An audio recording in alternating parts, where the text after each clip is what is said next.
성숙한 믿음의 모습은 언제 어떻게 보여지게 될까요? 실제적인 현실의 문제 앞에서 어떤 행동을 하고 결정을 하는지가 중요한 것이지요. 우리는 삶의 문제 앞에서 하나님이 기뻐하시는 길을 결정하고 선택하면서 걸어가고 있습니까? 오늘 슬로부앗의 딸들의 모습 속에서 그 답을 찾아보면 좋을 것 같습니다. 오늘 말씀을 읽도록 하겠습니다. 오늘의 말씀은 해답을 주시는 하나님, 민수기 36장 5절에서 13절까지입니다. 주님의 명을 받들어 모세가 이스라엘 자손에게 명령하였다. 요셉 자손 지파의 말이 옳소. 주님께서는 슬로브와 딸들의 경우를 두고 이렇게 명하셨소. 그 딸들은 자기들의 마음에 드는 남자가 있으면 누구하고든지 결혼할 수는 있소. 그러나 그들이 속한 조상 지파의 가족에게만 시집갈 수 있소. 이스라엘 자손의 지파 유산이 이 지파에서 저 지파로 옮겨지는 일이 없어야 이스라엘 자손이 제각기 자기 조상으로부터 물려받은 지파 유산을 그대로 간직할 수 있을 것이요. 이스라엘 자손의 지파 가운데서 유산을 받은 딸들은 누구나 자기 조상의 지파의 가족에게로 시집가야 하오. 그래야만 이스라엘 자손이 지파마다 조상으로부터 물려받은 유산을 간직할 수 있을 것이요. 지파 유산이 한 지파에서 다른 지파로 옮겨지는 일이 없어야 이스라엘 자손 각 지파가 제각기 물려받은 유산을 그대로 간직할 수 있을 것이요. 그리하여 슬로보앗의 딸들은 주님께서 모세에게 명하신 대로 하였다. 슬로보앗의 딸들 곧 말라와 디르사와 호글라와 밀가와 노아는 모두 자기 사촌 오라버니들과 결혼하였다. 그 딸들이 모두 요셉의 아들인 므낫세 자손 가문과 결혼하였기 때문에 그들이 받은 유산은 자기 조상의 가문과 지파에 그대로 남아 있었다. 이것은 주님께서 여리고 건너편 요단강가 모압 평지에서 모세를 시켜 이스라엘 자손에게 말씀하신 명령과 규례이다.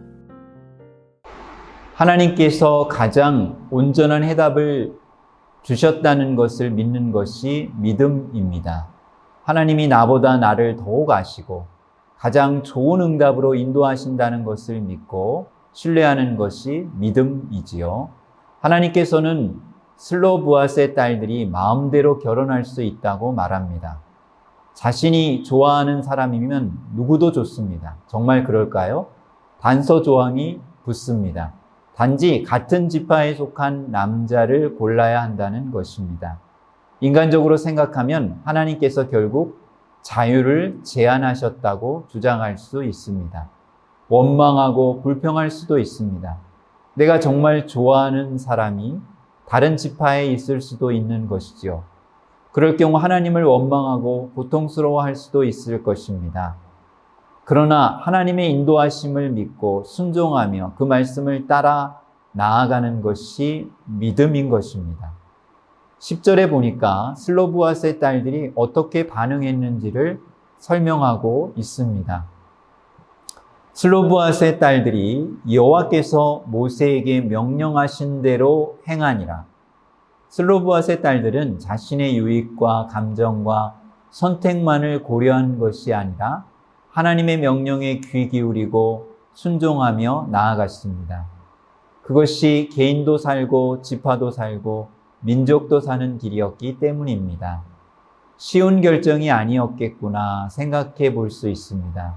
물론 당시 시대는 개인보다 공동체를 우선시하는 사회였기에 오늘 현대인들보다는 쉽지 않았을까 생각하지만 오늘날 같이 개인의 선택과 결정에 모든 의미를 부여하는 사회 속에서 자신이 좋아하는 길을 제안해서 선택한다는 것의 어려움을 우리는 충분히 공감할 수 있습니다. 그러나 하나님을 믿고 그분의 인도하심을 믿는 믿음이 있었기에 이 모든 것이 가능했음을 확인하게 됩니다. 성도님들께서도 주님의 인도하심을 믿고 신뢰하는 믿음으로 주님께 기도할 때 꼭 필요한 응답으로 최선의 선택으로 역사해 주실 줄 믿습니다. 두 번째로 하나님께서 주신 유산과 기업을 소중히 여기는 것이 믿음입니다. 슬로보앗의 딸들이 같은 지파 내에서 남자들을 선택하고 결혼한 것은 기업의 땅을 유지하기 위한 것이었고, 더 나아가 그것은 하나님을 향한 믿음의 행동이었습니다. 하나님이 주신 것과 하나님과의 약속과 명령을 소중히 여겼기 때문입니다. 11절에 보면 슬로보앗의 딸들의 이름이 나열되고 있습니다. 말라와 디르사와 호글라와 밀가와 노아가 다 그들의 숙부의 아들들의 아내가 되니라고 기록되어 있습니다. 보통 성경에 여인들의 이름이 바로 소개되기가 쉽지 않습니다. 당시는 남자가 중심이 되어 움직이는 시대이고 여자는 소유물처럼 여겨지던 시대입니다.